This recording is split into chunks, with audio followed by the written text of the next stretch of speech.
नमस्कार, मेरा नाम प्रेम है और आप लाइव स्ट्रीट देख रहे हैं। देखिए, महिला को आरक्षण देने की बात पूरा जोर तोड़ से हो रही है, क्योंकि बीजेपी के लोग कह रहे हैं कि प्रधानमंत्री नरेंद्र मोदी कर दी। बात करने के बाद कांग्रेस के राष्ट्रीय प्रवक्ता है सुजाता पवार, कैसे देखते हैं इन तमाम चीज़ों को? देखिए, कोई क्रेडिट लेना चाहे मगर क्रेडिट तो महिलाओं का है और दूरदृष्टि जो है वो राजीव गांधी जी की। राजीव गांधी जी ने तो करके दिखाया था। 33% महिला आरक्षण जब वो बिल लेकर आए 1989 में, तो लोकसभा में पारित हुआ, राज्यसभा में भारतीय जनता पार्टी के नेताओं के कारण 7 वोटों से गिर गया।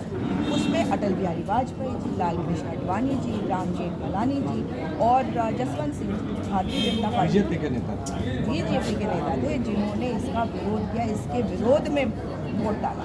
तो 1989 के बाद 1992 में नरसिम्हा राव जी ने इस विधेयक को दोबारा से पास करवाया और इस बिल को पास करा के जब विधेयक बनवाया तो 33% आरक्षण पंचायती राज में, नगर निकाय में महिलाओं को मिला। तो ये किसके कारण से हुआ? आज अगर 15 लाख महिलाएं सशक्त हुई, उसमें से 40% से अधिक निर्वाचित प्रतिनिधि हैं, महिला प्रतिनिधि। उसके बाद 2010 में कौन इसमें सक्षम हुआ? उस वक्त यूपीए की सरकार थी। सोनिया गांधी जी राजीव गांधी जी के सपने को साकार करने के लिए कोशिश कर रही थी और यूपीए की सरकार में राज्यसभा से ये बिल पारित हो गया। मगर लोकसभा में क्योंकि गठबंधन की सरकार थी, हम आम सहमति नहीं बना पाए, तो हम इसे पारित नहीं करवा पाए। मगर आप बताओ, 2014 से 2023 क्यों हो गया? 9.5 साल। और इस बीच कांग्रेस पार्टी चुप कभी नहीं रही। मेरी नेता सोनिया गांधी जी, जो यूपीए की चेयरपर्सन थी, उन्होंने 2016 में नरेंद्र मोदी जी से कहा कि 8 मार्च 2016 अंतर्राष्ट्रीय महिला दिवस वाले दिन आप इसे लोकसभा से पारित करा दीजिए, क्योंकि राज्यसभा से तो ये पारित हो चुका है। मगर उन्होंने नहीं किया। 2017 में फिर उन्होंने उनको पत्र लिखा और कहा कि अब इस समय आ गया है कि महिलाओं को उनका अधिकार दिलवा दीजिए। मोदी जी ने नहीं सुना। 2018 में तत्कालीन कांग्रेस अध्यक्ष श्री राहुल गांधी जी ने फिर एक पत्र लिखा मोदी जी को और उनसे निवेदन किया कि आप ये कानून बनवा दीजिए।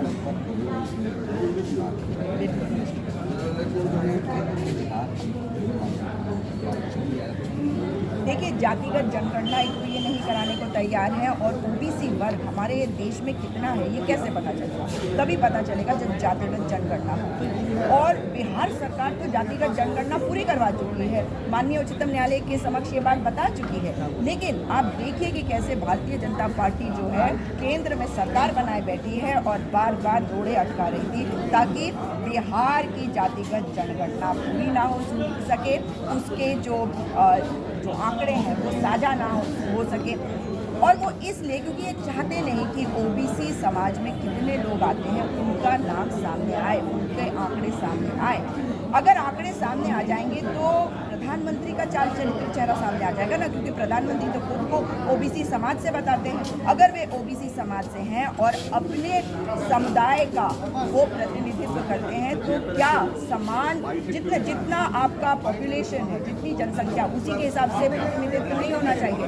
तो बिहार ने जो किया है वो इंडिया अलायंस ने कहा है कि हम उसे आगे बढ़ाएंगे। कांग्रेस पार्टी ने कहा है कि मध्य प्रदेश, राजस्थान, छत्तीसगढ़ हमारी सरकार आएगी और हम जातिगत जनगणना अवश्य कराएंगे। 2011-12 यूपीए की सरकार ने जातिगत जनगणना करवाई थी, उसके आंकड़े ये सरकार क्यों नहीं साझा करती? यानी कि ये सरकार ओबीसी समाज को आगे नहीं आने देना चाहती, क्योंकि गोलवालकर ने कहा था कि जब तक लोग अनपढ़ रहेंगे, जब तक वो सशक्त नहीं होंगे, तभी तक भाजपा आगे आ सकती है और वही कर रहे हैं। चलिए, भाजपा आप लोग इंडिया गठबंधन करेंगे, जल्द से जल्द इसको लागू करें, आरक्षण दिया, तो क्या लगता है ये तो हो ही नहीं सकता, क्योंकि आर्टिकल 82 और आर्टिकल 81(3) को इसमें जोड़कर उन्होंने सेंसस यानी कि जनगणना और उसके बाद परिसीमन, इन दोनों से जोड़ दिया।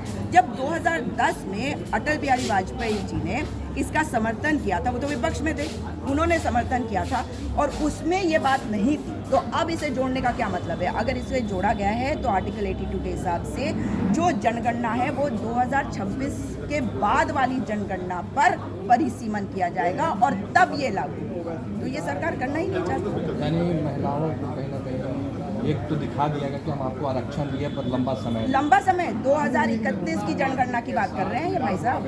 2031 की जनगणना होगी, उसके बाद परिसीमन होगा और 7-8 साल और हो जाएंगे, तो समझ लीजिए 2039 तक पहुंच जाएगा। हाँ, 39 तक पहुंच जाएंगे, तो तब तक तो हमें ये अधिकार मिलने वाला नहीं। साफ साफ बीजेपी के महिला विंग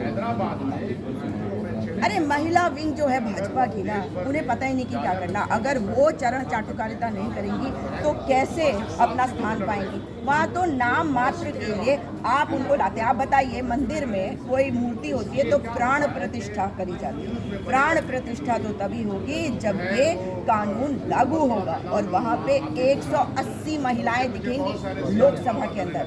हर विधानसभा में 1/3 महिलाएं दिखेंगी। तो प्राण प्रतिष्ठा अगर करनी होती तो भारतीय जनता पार्टी अपनी बात को साफ करती, इस कानून में परिसीमन की बात ही ना करती।